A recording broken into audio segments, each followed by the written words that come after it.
Good morning, students. Welcome to your chemistry class. Today we will do the numericals of ideal gas equation. Ideal gas equation we have already done, but today we will do its numericals. So the first numerical that we are going to do is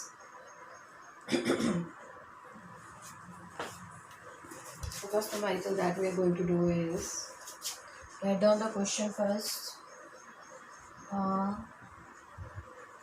Sample of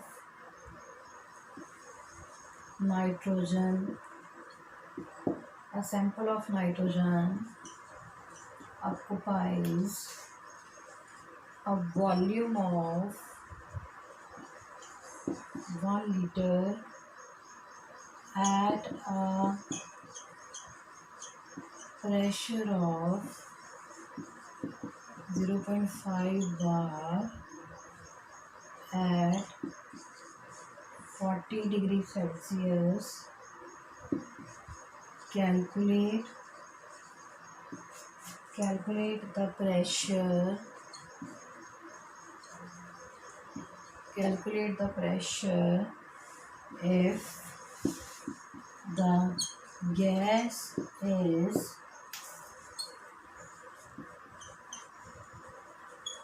compressed to 0.225 milliliter at -6 degrees Celsius.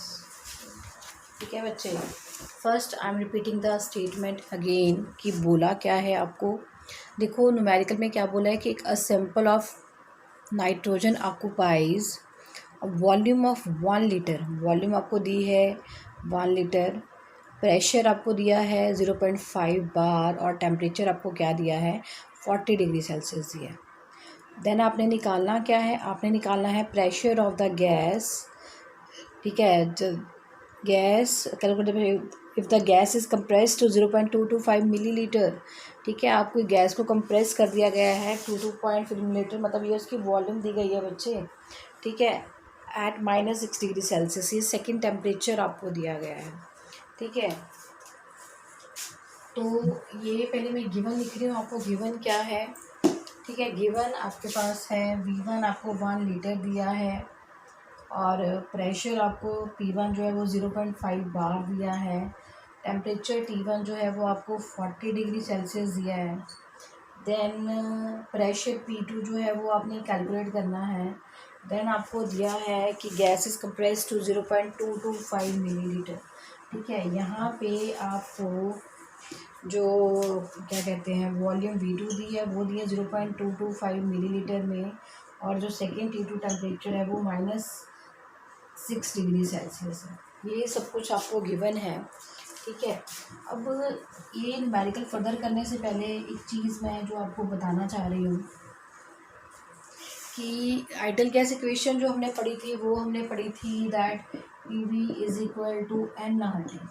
Numerical में हम ये relation use नहीं करेंगे. ये जो relation numerical में हम use करेंगे वो कैसे डिराइव हुआ है वो हम करने जा रहे हैं. PV is equal to nRT. ठीक है, इफ़ आपके पास नंबर ऑफ मोल जो है वो 1 है, यहाँ पे लिख दूँ if number of moles is 1 तो PV is equal to RT.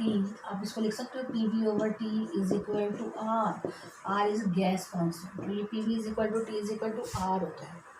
अगर मैं इसको चेंज कर दूँ, आपके पास प्रेशर P1 है, वॉल्यूम V1 है, टेम्परेचर T1 है. ठीक है, और प्रेशर चेंज हो जाए P2 में, वॉल्यूम चेंज हो जाए V2 में, टेम्परेचर चेंज हो जाए T2 में, तो आपके पास क्या बनेगा सिस P1 V1/T1 is equal to R gas constant. P2 V2 over T2 is equal to R that is gas constant. अब राइट साइड इक्वल है तो लेफ्ट साइड भी इक्वल होगी, तो क्या बनेगा P1 V1 over T1 is equal to P2 V2 over T2. इस दोनों इक्वेशंस में राइट साइड इक्वल है तो लेफ्ट भी इक्वल है. So this relation can also be used for the ideal gas equation. Depending upon the condition हमने numerical दोनों में से फार्मूला कौन सा अप्लाई करना है, PV is equal to nRT, या जो हमें क्वेश्चन में स्टेटमेंट दी है हमने उसके अकॉर्डिंग बच्चे अप्लाई करना है. तो जो हमें क्वेश्चन में स्टेटमेंट दी है P1 V1 उसके अकॉर्डिंग हमारे पास जो रिलेशन लगेगा वो यही वाला लगेगा, that P1 V1 over T1 is equal to P2 V2 over T2। ठीक है, this is the relation that will be used. ठीक है, P1 V1 ओवर T1। ठीक है, relation that we will use P1 V1 over T1 is equal to P2 V2 over T2। ठीक है, value put करने से पहले हम कुछ चीज़ें देख लें कि जो आपके पास सिमिलर हैं या डिफरेंट हैं। अब देखो आपके पास यहाँ पे टेम्परेचर सेल्सियस में है, सेल्सियस में सबसे पहले इसको तो हम केल्विन में चेंज करेंगे। देन यहाँ पे वॉल्यूम लीटर में है, यहाँ पे मिलीलीटर में है। तो जो वॉल्यूम जो भी हम यूनिट ले रहे हैं दोनों की वो सेम होनी चाहिए। यहाँ पे एक लीटर में है, एक मिलीलीटर में है, तो इसको भी हम लीटर में चेंज कर रहे हैं। अगर मैं लीटर में चेंज करूँ, इसको चेंज कर रही हूँ, V2 is equal to 0.225 millilitre है, तो 1 litre is equal to 1000 millilitre होता है।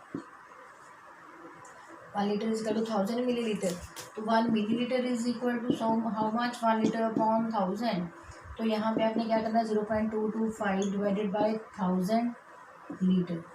तो ये आप डिवाइडेड बाई 1000 लीटर, इसको आप लिख सकते हो ऐसे, दिस इज इक्वल टू 0.225 और ये जो ज़ीरो है ऊपर जाके ये क्या हो जाएगा, 10⁻³ लीटर।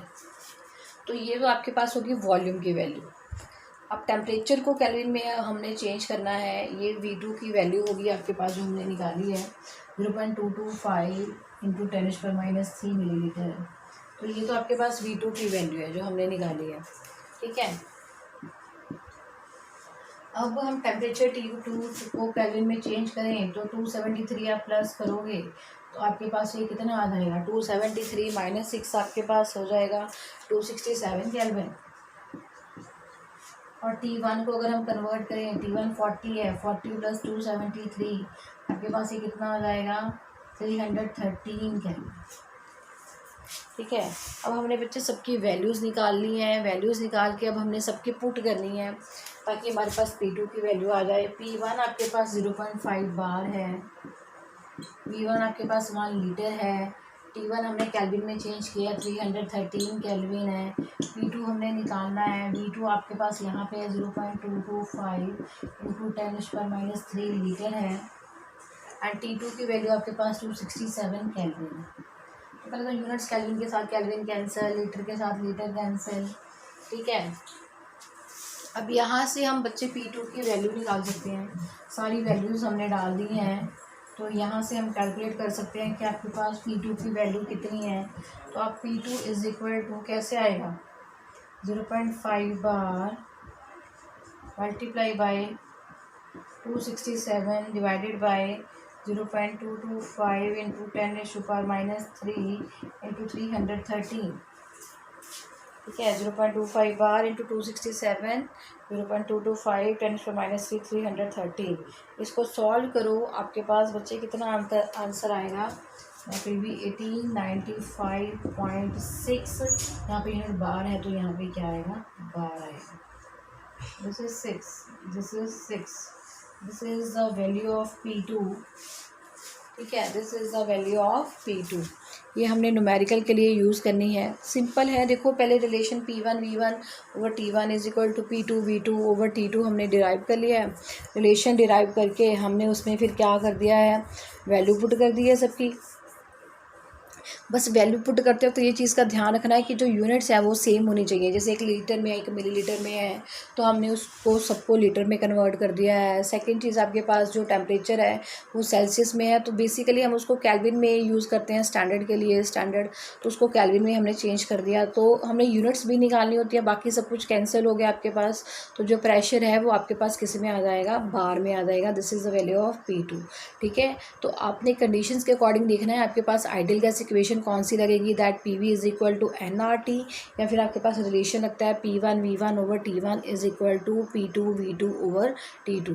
तो डिपेंडिंग अपॉन द कंडीशन, ठीक है, तो हम उस तरह के भी न्यूमेरिकल करेंगे ताकि हमें क्लियर हो जाए कि हमने एक्चुअली किस तरह से करना है।